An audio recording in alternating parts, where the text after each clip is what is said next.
好，我係 Data 數據君。今集咧，我嚟到咧盧口岸呢邊咧，就會介紹一間咧新開嘅酒店。咁咧酒店名咧就係咧全季酒店。咁全季酒店咧應該咧好多人都住過啦。咁而家佢喺盧口岸呢邊咧就開咗間新嘅分店。而佢位置咧應該有啲人咧都幾熟下啦，就係咧新都酒店。新都酒店咧就好耐歷史啦，1988年已經有㗎啦。如果住過網友咧，麻煩咧睇完片之後咧就留言咧分享下咧佢嘅感受。我見到咧新都酒店咧就而家咧就分為兩間嘅，咁其中一間咧就係全季酒店，就最近先開嘅。咁而家我哋就過去咧睇一睇啦，呢間新開嘅酒店啊，佢嘅價錢啊、設備啊如何啦。新嘅全季酒店咧好近咧羅湖口岸嘅，出關之後咧我哋就一直咧向前行，行到尾咧會見到咧深圳香格里拉大酒店。我哋咧就喺前面咧過馬路咧行過去，過完馬路我哋轉咧左手邊繼續向前行。咁呢度咧見到咧人民南站啦 A1 出口嘅，繼續向前行，再繼續行咧就會見到人民南站 D 出口。咁呢個站咧係最近酒店嘅。去到前面咧，我就轉咧右手邊，唔需要過馬路。跟住咧見到咧全季酒店噶啦。啱啱我喺大堂咧 check in 啊，咁佢工作人員咧非常之有禮貌，而我呢位工作人員咧佢就識講廣東話，溝通又非常之方便。搞晒咧 check in 手續啦，我就問一問咧前台嗰位小姐姐啦，就可唔可以叫外賣咧送嚟酒店嘅？佢哋咧就話冇問題嘅，就送到樓下，跟住咧有機械人咧就送上樓嘅。咁另外呢度搭電梯咧就要拍卡，咁如果人多嘅時候咧就可能要問佢嗰度攞多張啦。咁我先睇睇咧，我呢個房咧有啲乜嘢啦。咁一入到嚟咧就有個洗手盤嘅，隔離咧就係煲水嘅，旁邊咧就洗手間啦，同埋呢個咧就係沖涼嘅浴缸。好，咁出翻嚟咧就有張係台嘅，有張咧四人台。呢度咧有張大床，係一張雙人床嚟嘅，跟住咧有個窗口。好，隔離就曬衫，然之後有部咧大電視。上房咧，我哋就睇咗一眼啦。而家先講價錢先。今日咧就星期一啦，平日啦，酒店就平啲嘅。我哋入住呢個房間咧，價錢咧就353蚊一晚。不過咧要留意咧，酒店嘅價錢咧，佢唔同日子就爭好遠下嘅。因為今日平日就平好多，如果係星期日咧，假期咧又貴唔少嘅。另外仲有一點留意咧，就係咧你早上 book 啦，同埋晚上 book 咧，價錢咧都亦都係爭好遠嘅。咁我哋今次見到咧就早上 book 咧就平啲。大概咧，起碼都平20蚊啊！通常咧，我哋嚟玩咧，夜晚就會返酒店啦。咁所以咧，就需要咧好大嘅數據。但係咧，全季酒店咧，連個 WiFi 咧就比較麻煩。一係咧就用微信啦，或者用佢嘅 APP 嚟連。咁另一種咧就用個手機，要大陸手機啊。再唔係咧就用回鄉證啦。再加上咧你登記嘅名。咁呢一點咧，對於我哋香港人嚟講就唔係咁方便。而家咧我哋就詳細睇睇呢個房間。我今次咧就住11樓啦，佢有個窗嘅。咁風景咧就唔算係太過好。主要原因係因為對面呢啲樓係擋晒，咁另外一邊咧就望到咧就喺羅湖口岸啦，火車嗰邊嘅。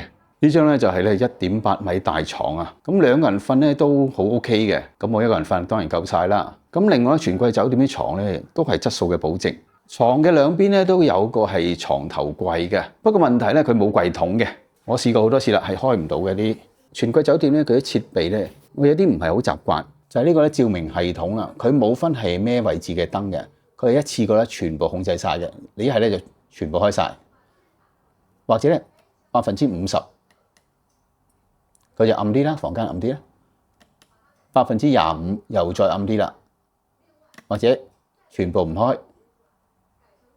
我覺得彈性唔夠喎，我反而中意係傳統嗰啲，每個地方咧都有盞燈嘅開關控制，空調咧同其他嗰啲就差唔多啦，都係控制喺溫度啦，係製冷或者係製熱。插蘇咧就有好多插蘇嘅，不過就冇香港嘅插蘇腳。咁另外亦都有啲係 Type C 位啦，同埋咧傳統嘅 USB 位。床嘅對面咧就唔係電視嚟嘅，係個衣櫃啊。咁呢個咧就係開放式嘅衣櫃，即係可以掛衫啦。咁下邊咧就有呢個咧就係拖鞋嘅，拖鞋咧就兩款咧唔同顏色啊，唔會撈亂嘅。咁另外咧佢亦都係比較厚身啲嘅，靚嘢嚟嘅。電視咧質素就都幾高嘅，同埋有啲免費電影睇，例如咧《阿凡達》咧都有嘅，咁下邊係藍精靈啊，跟住嗰啲片就唔係咁識啦，不過總叫有啲嘢睇下啦。而呢部電視反應都幾快，不過佢有個問題喎，轉個角度咧大家明白噶啦，就有電視咧唔係對住張床嘅，亦都唔係對住咧隔離個 sofa 嘅。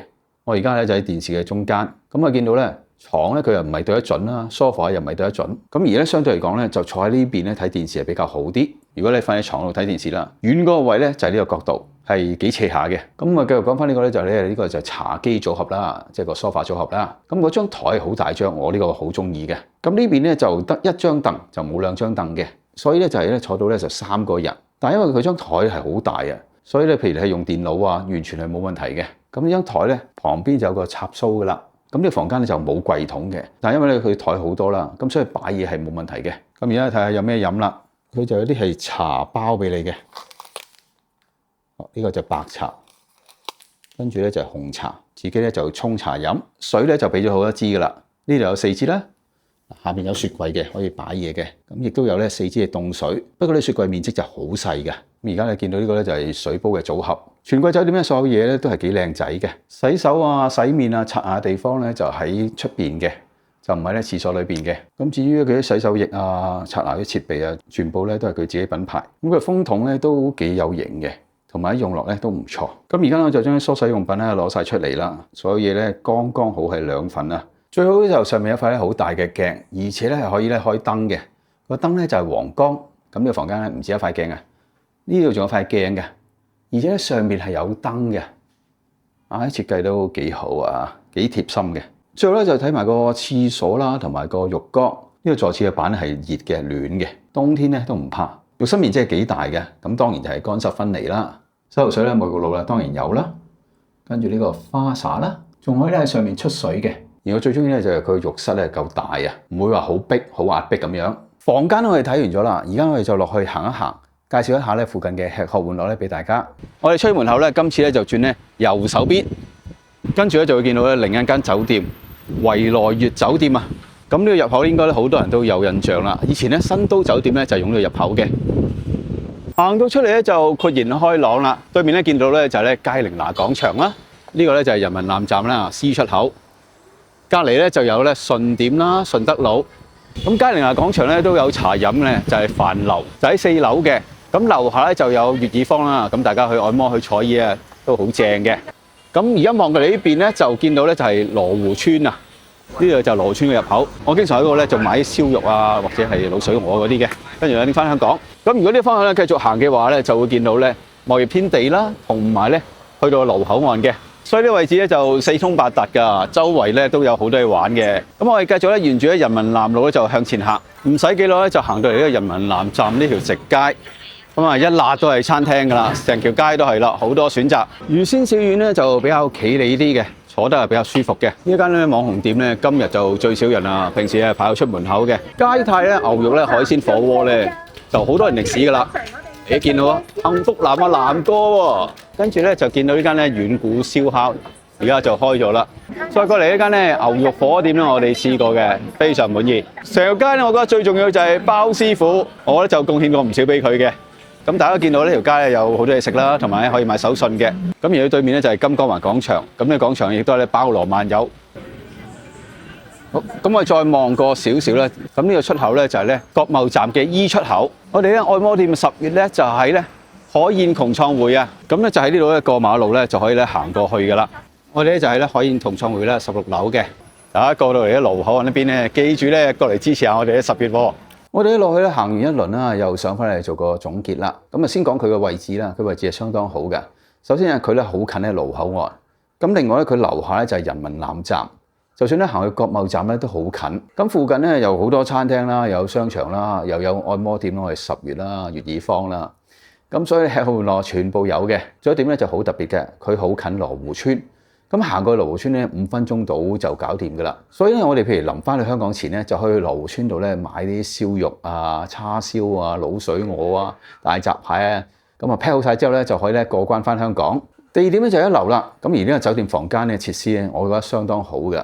即係住落你會覺得係好舒服嘅，同埋咧佢嘅感覺係比較高級啲。價錢咧今日就相當平嘅，353蚊就住1晚。咁如果係貴嘅時候咧，都500零蚊住1晚。就算呢個價錢咧，我都覺得可以接受嘅。畢竟係最旺嘅時間啦，所有酒店房咧都會貴啲，唔係淨係呢間嘅。至於服務咧，工作人員咧就好有禮貌嘅，態度好好嘅。咁另一方面咧，就譬如我哋想叫外賣咧送上嚟嘅話咧，如果大家覺得太耐嘅時候咧，就打電話落去下邊咧問一問佢，催一催佢。咁佢咧將啲嘢就放喺個機械人咧再送上嚟。而今次我訂呢個房間咧，佢係包早餐嘅，但係咧早餐咧，大家就唔使期望咁高啦，選擇就比較少嘅，都係啲白粥油炸鬼，倒不如就出去食早餐好過，或者咧就唔好咁早起身嚇，一次過去食晏。我諗啊，更加多人咧係咁揀。頭先我講過啦，呢間酒店就好新嘅，其實咧就上個禮拜先開咗1個星期多啲。咁我入嚟嘅時候咧就聞唔到乜嘢裝修味道嘅，所以咧大家唔需要咁擔心。最後啦，如果大家過嚟盧口岸咧想住翻晚嘅話咧，呢間全季酒店咧可以試嘅，真係可以試嘅。咁另外咧，記住去我哋按摩店咧幫襯下啦。今集咧就介紹到呢為止啦。如果大家中意今次影片，記住幫手點個讚。下集見啦，拜拜。